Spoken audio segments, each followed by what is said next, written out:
The porch was damp with spring dew, and my slippers soaked it right up. I didn't even have time to change into real shoes. I stepped out as the screen door creaked open, rubbing my arms against the chill still clinging to the morning. Birds chirped softly from somewhere near the fence. He didn't say hello, didn't even meet my eyes, just reached into the back seat, pulled out the car seat, and set it down on the porch like a grocery bag he couldn't be bothered to carry inside. "You're just the babysitter anyway," he muttered, already turning back toward the car. I froze. My breath caught right in my chest. I opened my mouth, but nothing came. The air tasted like last night's rain, cold, metallic, unfinished. My fingers wrapped around the plastic handle of the car seat before I could think. It was slick with condensation, heavier than it should have been. Maybe because he hadn't even looked at me. The car started before the front door had even closed behind me. I stood there, heart sinking through the soles of my wet slippers, unsure if I was supposed to bring the babies inside or just stand there and wonder how we'd gotten here. The screen door slapped shut behind him, loud, sharp, final. I flinched. It sounded like something breaking. I stood there in the breeze, the edge of my sweater lifting with it, light but unsettling. The gravel crunched under his shoes as he walked away. I waited for him to turn back, just once, but he didn't. No wave, no smile, not even a thank you. That door once swung open to a boy who ran in from school yelling, "Mom!" Now it shut, me out like I was nobody. I didn't realize I was holding my breath until it stung to let it go. My hand found the car seat handle out of habit. It was colder than I expected. I gripped it tighter, and the weight of it settled into my bones, not just the seat, but everything it meant. I used to hold his hand there, right where my fingers curled now. Soft and small and sticky with snacks. Now it was molded plastic and silence. The scent of lilac from the bush near the steps drifted past me, mixing with the damp smell of concrete. The neighborhood hummed faintly. Distant lawnmower, a barking dog, the life of a street that had no idea what was happening on this porch. I swallowed, hard, but the ache didn't go anywhere. It just settled low in my chest, like something I'd have to carry a while. He said it like it meant nothing, 4 words. Just the babysitter. Like that was all I'd ever been. I stepped inside and closed the door behind me. The air was stale, like coffee left too long on the burner. My hand stayed on the doorknob, and I stared at the coats hanging by the wall. Tiny jackets, one with a sleeve inside out. I wanted to scream. To tell him about the nights I sat beside him with a cool cloth on his fevered forehead. The mornings. I skipped shifts to make it to his school plays. The birthday cakes, the peanut butter sandwiches cut into stars, but I said nothing. I just stood there holding that car seat tighter, the hard plastic digging into my palm, because sometimes silence is heavier than words, and sometimes it's all you get. They looked up at me with those wide eyes, blinking slowly, unsure. Not old enough to ask why their dad didn't stay, but old enough to feel something was off. One of them, Max, I think, reached up with syrup-sticky fingers and touched my wrist. "Hi, Nana," he whispered. I bent down, setting the car seat gently by the wall. "Hi, baby," I said softly. I smiled, even though my chest felt tight. "You two hungry?" He nodded. I didn't show the hurt, didn't let it reach my face. They didn't deserve to carry that. The house was quiet, except for the faint creak of the floor beneath us. The smell of maple syrup still hung in the air, from wherever they'd had breakfast last. I wiped his fingers gently with a napkin and gave his shoulder a squeeze. I had no idea what the day would bring, but for them, I'd start it with warmth. I closed the door and turned the lock, though I'm not sure why, maybe to keep something in, or keep something out. The silence settled over the house like a coat that didn't quite fit. This used to be my house, my walls, my rhythm, my voice echoing through the hallway calling for bath time. Now I moved through it like a guest. My feet padded softly across the wood floors, my eyes lingering on old picture frames that didn't quite hang straight anymore. The ticking of the wall clock was too loud, like it was keeping track of something I didn't ask it to measure. I carried the car seat toward the living room, but it felt like I was carrying a memory that no longer belonged to me. The kitchen smelled like cinnamon and warm milk. I was by the toaster, flipping slices of bread, when I heard his frantic little footsteps come sliding in. "Mom, I can't." "Find it!" he cried, half-dressed and pink in the cheeks, sockless on one foot. "The blue one with the rocket?" I asked, turning with the butter knife still in my hand. He nodded so hard his cereal nearly jumped from his bowl. "It's my favorite." I smiled and wiped my hands on the towel hanging from my shoulder. "Did you check behind the couch?" Gave me that panicked look again, the one that said he had, but not really. I walked into the living room, crouched beside the old plaid couch, and reached behind the cushion. Sure enough, there it was, crumpled and dusty like a forgotten treasure. I held it up between two fingers. "Guess what Supermom found?" He gasped, eyes wide. "Supermom!" he shouted, and darted over to throw his arms around my knees. "You're the best." The butter knife slipped from my hand to the rug as I bent down and kissed his head. He laughed, already hopping away to finish dressing. Sock clutched like gold. I stayed there, kneeling on that carpet, heart full. I still am, in my mind. He sat on the porch step, sniffling, clutching his big toe like he'd been shot. "It hurts," he said, tears puddling in his lashes. "Let me see," I said, lowering myself beside him. The porch boards were warm from the afternoon sun. I took his foot gently and squinted at the tiny red mark. There it was, the splinter, barely the size of a thread. I held it up in the sunlight. "This little thing?" He nodded like it had betrayed him. I pulled it out quickly, and before he could cry again, I blew softly on the spot. "Better?" He sniffed again. "A little." I leaned in and kissed his forehead. "Peanut butter kiss," I whispered. He smiled, just a little. The kitchen still smelled like the sandwich I'd made for him, crusts cut off, just the way he liked. The radio hummed low behind the screen door. I watched him limp inside like a war hero. Now I fold his kids' lunch napkins and wonder if he remembers. I do.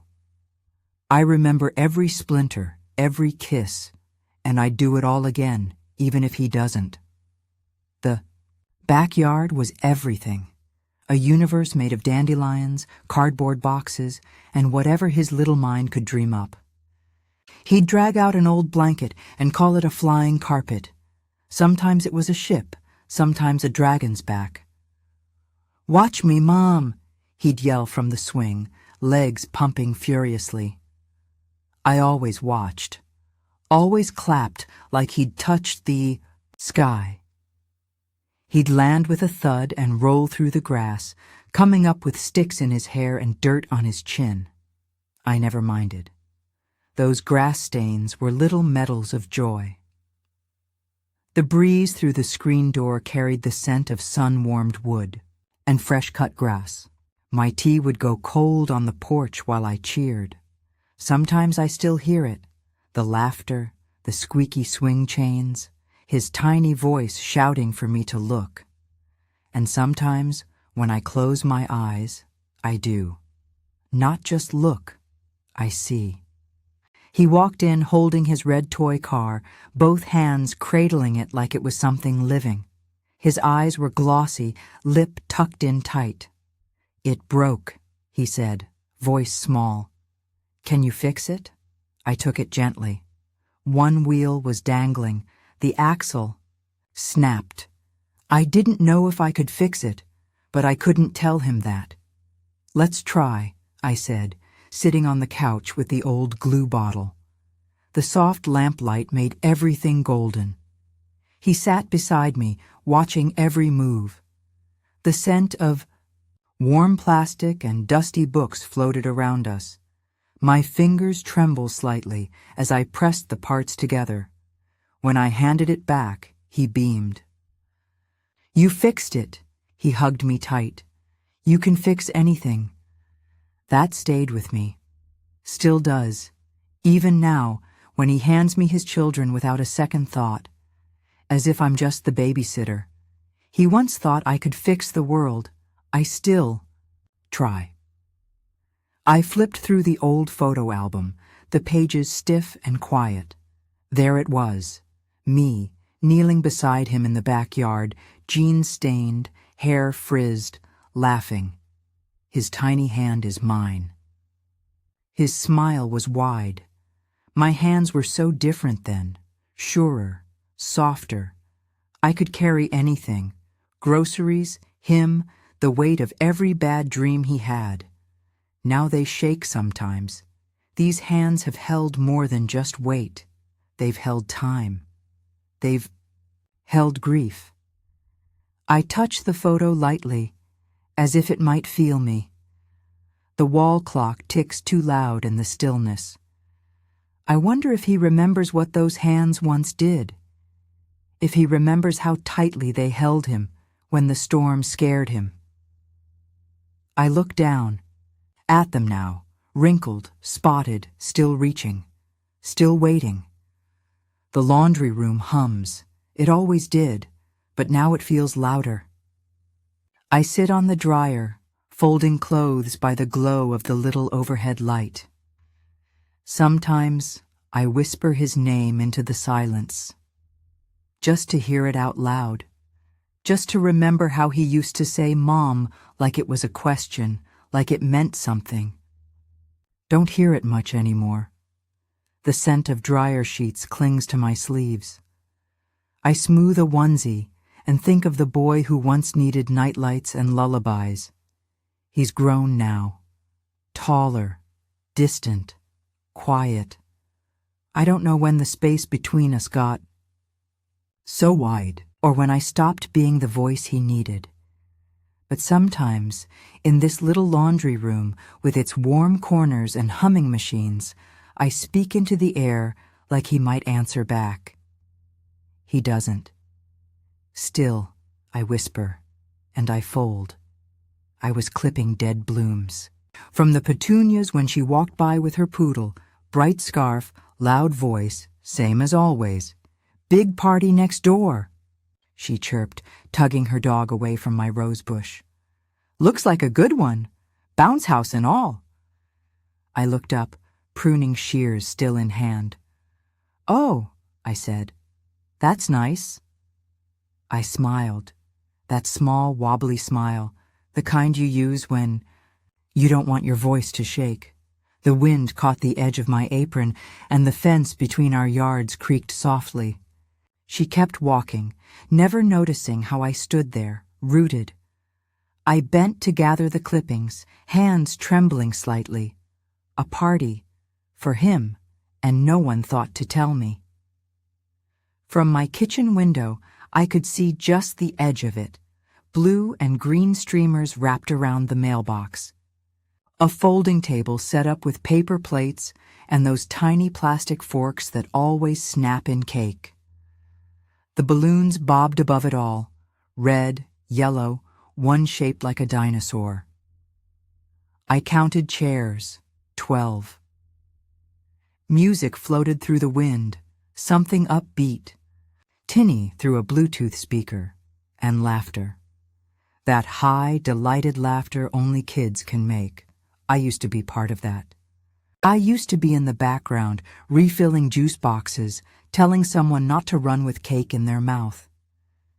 Now I stood behind glass, invisible, watching a celebration unfold around a child I helped raise. The wind shifted, and the sound faded. Just a little, like even the breeze knew I didn't belong there anymore. I took out the butter first. Room temperature. Then the flour, sugar, cinnamon, and a pinch of salt. My hands moved like they always had, like muscle memory. I didn't need the recipe card anymore. The apple slices went in one by one, each one coated in sugar and clove. I rolled the crust, pinched the edges, cut the little heart-shaped vent in the center, just like he liked. The oven door creaked when I opened it, the blast of heat warming my face. As it baked, the house filled with that sweet, spiced smell. But it didn't feel like comfort today. It felt like a question with no answer, like maybe someone would remember. Knock on the door, bring a plate, a smile, a slice of leftover cake. I turned on the kettle, just in case. The pie sat cooling on the wire rack. The sun through the kitchen window had shifted, painting long gold lines across the floor. I stood there, staring at it. The crust had browned perfectly. It should have felt like a little victory. But it didn't. They didn't forget. It wasn't a mistake, or a lost text, or some miscommunication. They had a party, and I wasn't invited. They made that choice. That was the part that lodged itself in my chest, the part that tightened my jaw and made the kitchen feel colder than it should have been. Not the cake. Not the candles, but the empty chair where I used to sit. I laid out the plate anyway, white with a little blue rim, the one he always said looked fancy like a restaurant, a matching fork. Napkin folded soft. The rest of the table stayed empty, except for the pie I'd cut cleanly into 6 slices. Only one was missing. I sat alone. The clock on the wall ticked too loud. I took a small bite, even though I wasn't hungry. He used to ask for seconds, used to smear whipped cream on his nose and laugh. I looked at the plate across from me and whispered, "Happy birthday, sweetheart," just in case he remembered. The light was fading fast now, casting long shadows on the kitchen tile. I stood by the window, hands wrapped around a mug that had long gone cold. They sang, probably, blew out candles, took pictures. I whispered, "Happy birthday," softly, like a prayer drifting through glass. The breeze outside rustled the trees, but didn't carry it back. Not even the wind remembered me today. She opened the door with a smile that didn't touch her eyes. Not cold, exactly, just efficient, like a smile she'd practiced. Her perfume hit me first, sharp, overly sweet, unfamiliar. I held out the casserole with both hands. "Oh, thank you," she said, like she was accepting an Amazon box. Not a casserole, not care. She took it gently but firmly, already turning. I stood there for a second longer, unsure whether to step in or wait. The porch light buzzed above me, flickering a little, casting thin shadows on the welcome mat that didn't quite feel like it meant me. I smoothed my sweater, took one small breath, and followed her inside. We sat across from each other, her on the edge of the cream sofa, me on a modern gray armchair that looked barely used. The room was spotless, like something from a catalog, not a picture frame out of place, not a pillow creased. She didn't look at me when she said it. We've been trying to set some boundaries. Her voice was even, like this was just paperwork. Nodded. I didn't trust my voice. It's important the kids understand, that you're not their parent. I looked down at my hands, folded in my lap. Of course, I said, though my throat ached. I understand. But I didn't. Not really. She smiled faintly, but it wasn't warm. It was tight, controlled. I sat there, sinking in a chair that didn't remember me. The room smelled like lavender airspray, perfect and distant. I didn't know that loving too much had become something I'd have to apologize for. He sat on the couch, thumbs tapping his screen, neck bent toward the glow of his phone. I looked at him, waited. He didn't look up. I let a few seconds pass, then a few more. Do you remember how he used to call me Supermom? I said softly, trying not to sound like I needed anything. He kept scrolling. That was it. No smile, no glance, just the blue light flickering against his cheekbone. The boy who used to cry when I left the room now couldn't look at me when I sat across from him. It was like watching a door close that I hadn't even known was open. The casserole dish sat untouched on the counter. I'd added extra rosemary because she once said she liked it that way. The steam still rose from the glass lid, clinging to it in little beads. But nobody moved toward it. Instead, takeout containers were opened. Styrofoam and sauces in plastic cups. Teriyaki, I think. The smell of fried food hung in the air, crowding out the herbs I'd carefully folded in. I stood near the counter, hands folded in front of me. It's fresh, I said. She nodded. Thanks again. No one grabbed a plate. I smiled, small, soft. I'd brought more than food. I'd brought history, effort, something that took time. But dignity, I've learned, sometimes looks like silence. So, I stood with it. I looked around as the evening deepened, the house dimming into its curated stillness. There were no drawings on the fridge, no magnets, no scattered toys tucked halfway beneath the couch. There was nothing of me here, no storybooks I'd read, no framed photos with my face in the corner, just a clean, lovely quiet, one I hadn't been asked to be part of. The light above the dining table gave off a gentle hum. Even it seemed distant, like everything else. I used to think love meant leaving fingerprints, little messes. Now I see. They prefer no trace at all. I stood. My chair barely made a sound. No one moved, no hug, no words like, "Thanks for coming." My grandson had already turned back toward the TV. I walked slowly to the door. The scent of takeout still hung in the air, sweet and oily. My keys jangled in my hand, louder than anything anyone had said to me all night. I leaned in toward him, just enough to kiss the air beside his cheek. He didn't turn, didn't notice. I whispered nothing, and left. Sometimes the loudest goodbye is the one nobody hears. I was reaching for canned peaches, the kind packed in syrup, not juice, when I heard a voice I hadn't heard in years. It came from the end of the aisle, soft, familiar, full of laughter I hadn't expected. I froze. The grocery store, with its gentle fluorescent buzz and the faint scent of cardboard boxes and overripe produce, faded away for a moment. That aisle wasn't just shelves and labels anymore. It was bake sales and bulletin boards, ribboned name tags. Friday night meetings in school gyms. I turned slowly, peaches still in hand, heart suddenly fuller than it had been in weeks. She hadn't changed much. Rita stood at the other end of the aisle, her cardigan a little more threadbare, hair grayer. But her smile, still crooked, made me want to cry.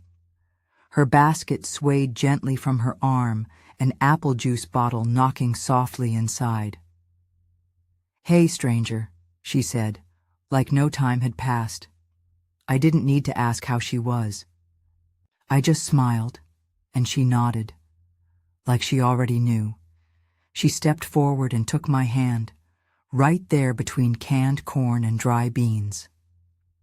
"Don't you let them make you feel small," she said. Her voice was quiet, but solid. It didn't shake, didn't rise, just landed. My throat tightened. I hadn't realized how much I needed someone to see me, really see me. I squeezed her fingers gently. "It's been hard," I whispered. She didn't say, "I know," or "it gets better." Just held on. Just let the silence hold space for what I couldn't explain. That one sentence, that one touch, reminded me I wasn't invisible. I remembered the smell of powdered sugar in the air, us standing elbow to elbow with spatulas and half-frosted cupcakes. "Do we have enough chocolate ones?" I'd ask. "We never have enough chocolate ones," she'd groan, and we'd laugh, tired but proud. We were the glue behind the bake sales, the hands behind the tables, the hearts that showed up early and stayed late. We weren't just moms. We were builders of moments, of memories, of community, and for a long time that was enough. She looked at me, not past me, not through me. At me. "You've been quiet lately," she said. I nodded, blinking faster than I meant to. "Just figuring things out." She didn't offer pity. She offered presence. "Still you, though," she said. "Still the strongest one I know." A cart rolled by, and soft jazz played above us, but I only heard her, and I believed her. We stood in the checkout line, bagging our own things, when we both chuckled. "Remember the lemon bar disaster?" I asked. "Oh, Lord," she said, covering her mouth. "We blamed the school oven for a month." We laughed until it echoed, a laugh that felt like it belonged to the woman I used to be. Not just a grandmother, not just a placeholder, just me. Still here, still capable of joy. The first sound I heard was bird song. No alarm, no voices calling my name, no clatter of cereal bowls, just birds. And the soft tick of the kitchen clock. I patted across the floor, still in my robe, and poured the water for tea. The spoon clinked gently as I stirred in a bit of honey. The air drifted in through the open window, carrying the smell of wet earth and dew on grass. No school bus to race, no lunches to pack, no calendar to chase. I sipped slowly, letting the warmth fill the quiet parts of me. This morning was mine, just mine. I bent down with a slow grunt, knees popping like bubble wrap, and pressed my hands into the soil. The gloves didn't fit the way they used to, too tight across the knuckles, loose at the wrists, but I wore them anyway. The earth didn't mind. I started in the corner bed. The frost had pulled back, leaving dark, ready soil behind. I tugged a weed free, then another. Each one is like pulling tension from my body, root by root. The scent of mulch and early daffodils floated around me, soft and forgiving. I didn't need to be perfect here. I just needed to tend and grow, one seed at a time. I placed each one gently into the furrowed rows, tomatoes in the back, zinnias along the edge, rosemary in the middle. The dirt crumbled beneath my fingertips, damp, alive. I pressed the seeds down softly, like tucking in children for a nap. "See you soon," I whispered, brushing soil over each. Nothing about it was fast, nothing about it loud, but everything about it mattered. No one saw the progress but me, no applause, no check marks, but the plants rose anyway. So did I. I journaled, in the shade, simple things, what bloomed, what didn't, how the breeze felt that morning. The wind chimes above me sang low, caught in a lazy breeze, and I realized, sitting there with dirt on my hands, that maybe I didn't need to be praised to be proud. Kneeling by the rosemary, I pressed my palm to the dirt. "Keep me soft," I whispered, "even when I feel forgotten." It wasn't a request for change, not from them, just from me. The hose coiled quietly beside me. A robin hopped nearby. The sun warmed the back of my neck, and I stayed there a moment longer, just breathing, just growing.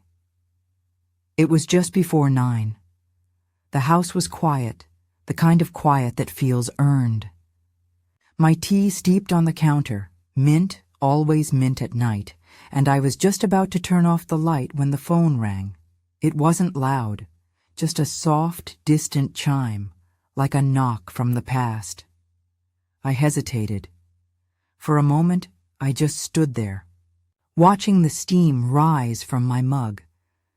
But then, like muscle memory, my hand moved to pick up the phone. I didn't know why. I just knew I needed to. Kristen. The name glowed on the screen like it had been waiting there all this time. My thumb hovered over the answer button. The last time we'd spoken, her words had left bruises. But tonight, something was different. The air around me felt softer. I pressed accept and leaned against the counter. "Hi," she said. And there it was, that change. No sharpness, just the rain-light sound of someone trying again. She didn't ease into it. "The kids miss you," she said, her voice softer than I remembered. More than they let on. I closed my eyes and gripped the edge of the counter, the heat from my tea rising around me. My chest aches in the gentlest way. "They talk about your cookies," she said, "and those silly bath time songs." I let out a breath I didn't realize I'd been holding. I wasn't forgotten. My love hadn't disappeared into nothing. It was still in them. In her, maybe. Still somewhere. And that mattered more than anything. Out of nowhere, she said, "I still remember when you fixed my prom dress." The memory hit like a warm wind. That night, I sat on the floor of the sewing room with a flashlight between my knees, stitching a torn hem while she sobbed upstairs. "You saved it," she whispered through the phone. "You saved me from going in jeans." I smiled into the quiet. She hadn't mentioned it in years. But she remembered, and that meant she remembered me too. Her voice tonight didn't carry armor. It carried room for pauses, for grace, for both of us to not be the same people we used to be. "You sound different," I said gently. "I am," she replied. "I think we both are." The rain started, just barely tapping the window, and for the first time in a long time, that didn't feel sad. It felt like a beginning. "Good night, Margaret," she said, but it wasn't rushed, wasn't automatic. She said my name like it still belonged to her story, like I hadn't been erased, just tucked away and now remembered. When the call ended, I didn't move. I just sat there, hands around my cup, the tea long cooled. The clock ticked faintly, and I sat in its rhythm. Not alone. Not erased, just quietly held. He rang the bell just like always. 3 short, impatient buzzes, no pause, no knock.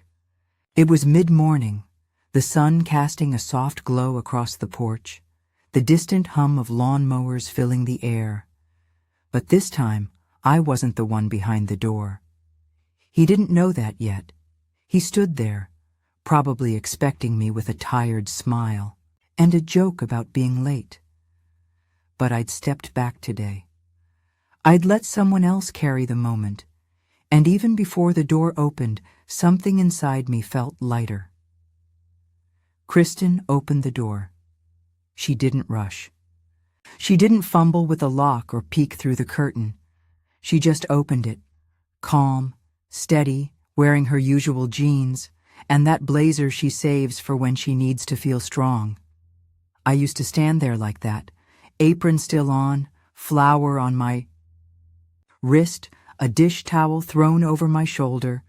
Watching her now was like watching someone take the baton, not to run ahead of me, but to carry something I couldn't anymore. She met his eyes, not with anger, with purpose. I stepped back from the window. It felt right.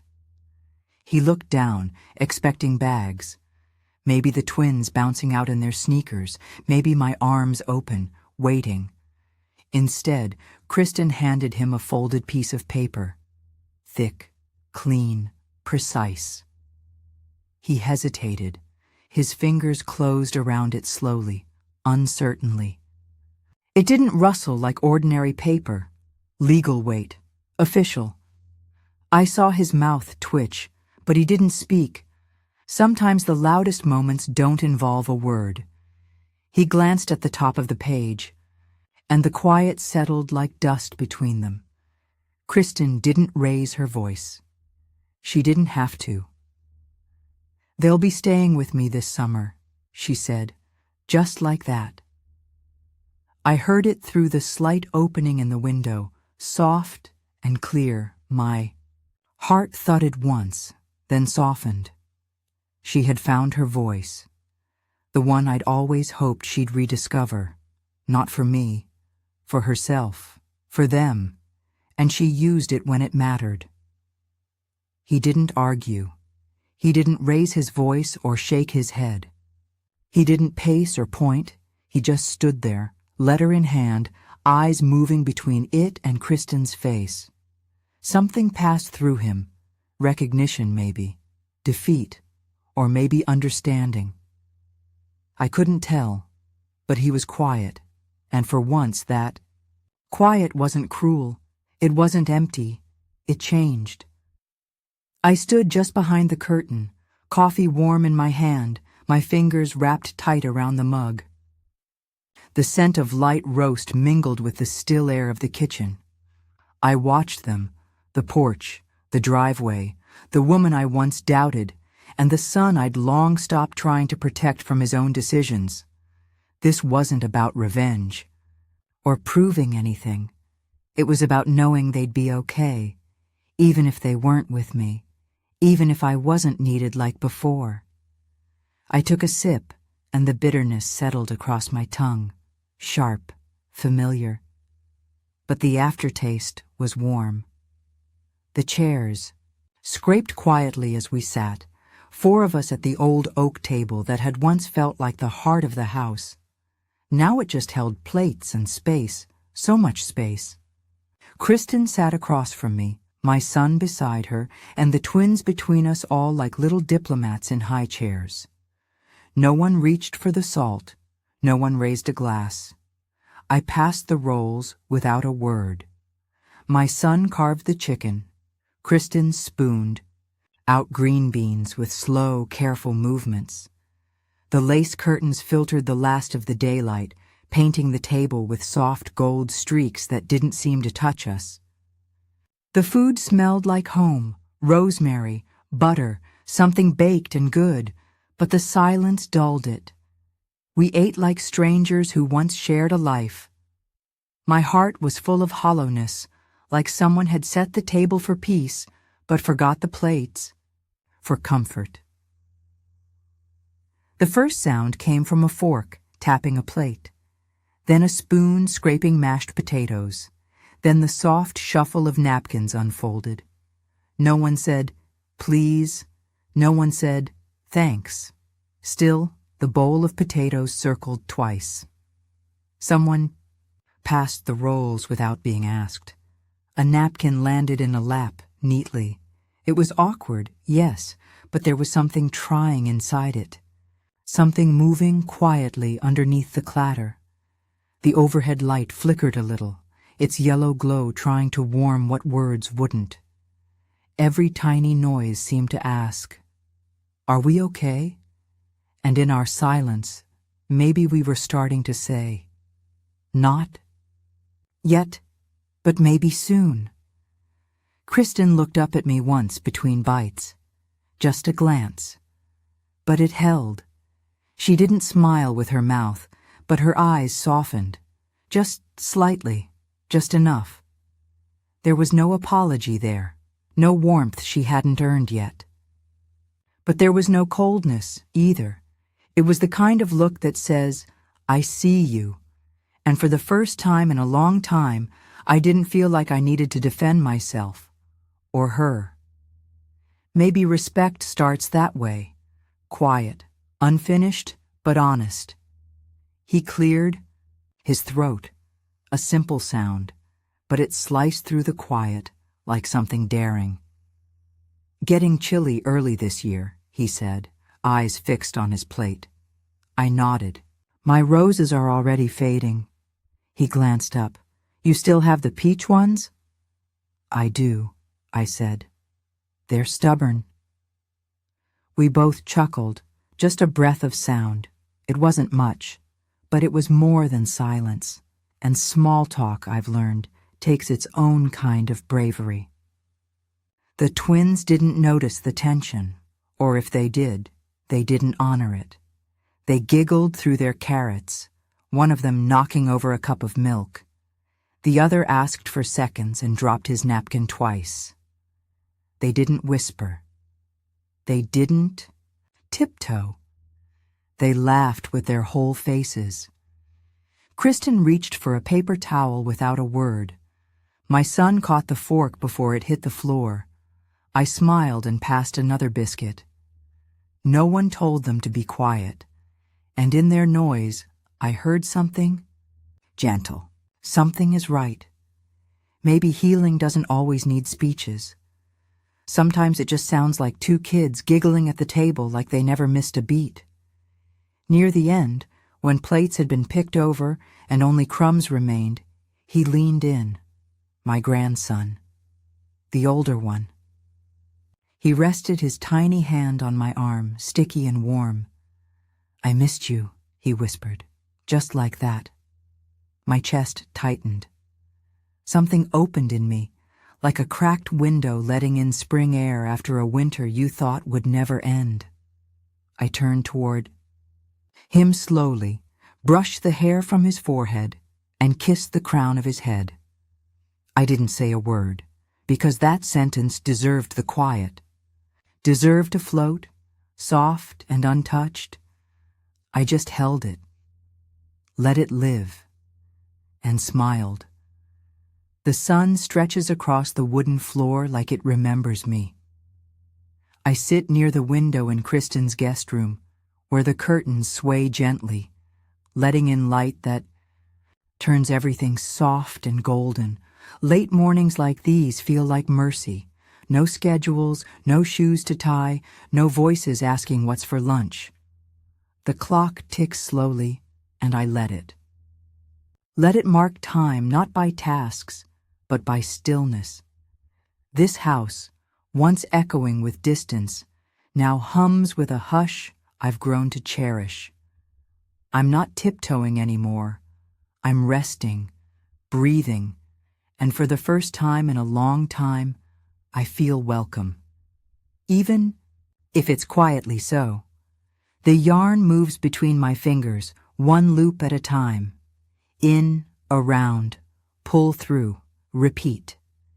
Each stitch carries less ache than the one before. The chair beneath me creaks just slightly, softened with use. The breeze dances in through the open window, shifting the curtain with a whisper. I think less about what I've lost, and more about what I've managed to hold on to. Soft mornings, small kindnesses, the sound of children's feet overhead. The silence here used to sting. Now, it holds me like a shawl. I never thought peace could look like a half-finished scarf. But here it is, growing in my hands. Their laughter bounces down the hallway before I see them. Pure, loud, unfiltered. The kind that only children are. Brave enough to let loose. I stay seated. I don't run to meet them. I don't need to anymore. The smell of cereal and children's shampoo floats behind them like a ribbon as they dart past. One of them calls, "Nana." Just once, as if to check I'm still here. I smile, close my eyes, and listen. This is music. This is grace. I don't need to hold them to know they're mine. I just need to hear them, safe and full of joy. And that's enough. He joins me on the porch with 2 mugs, coffee for him, tea for me. We sit side by side, facing the garden. "Work's been a mess," he says, not looking at me. I nod. "The tomatoes are late this year." He chuckles. "They always are. We don't talk like we used to, but we talk about traffic, about the neighbor's dog, about nothing, and I don't press. I just listen, because in the quiet back and forth, a bridge builds itself between us. No tools, no plans, just small planks, laid gently, one by one. The smell hits first. Vanilla, cinnamon, something baked and warm. I look down the hallway. The kitchen door's open. Light spills onto the tile, soft and slanted with the afternoon. There's an extra cup of tea on the counter beside. The mixing bowl, steam curling upward, waiting. She doesn't say anything. Doesn't have to. It's not an apology. Not an invitation either. It's something better. A space. A quiet way of saying, you can stay if you want. So I do. Because sometimes grace shows up in the form of a second teacup. The wind lifts the scent of lavender from the garden and brings it to the porch where I sit, feet tucked under me, notebook open, pen quiet. I used to think I had to be the one holding every piece together, the glue. The branch stretches to keep everyone shaded.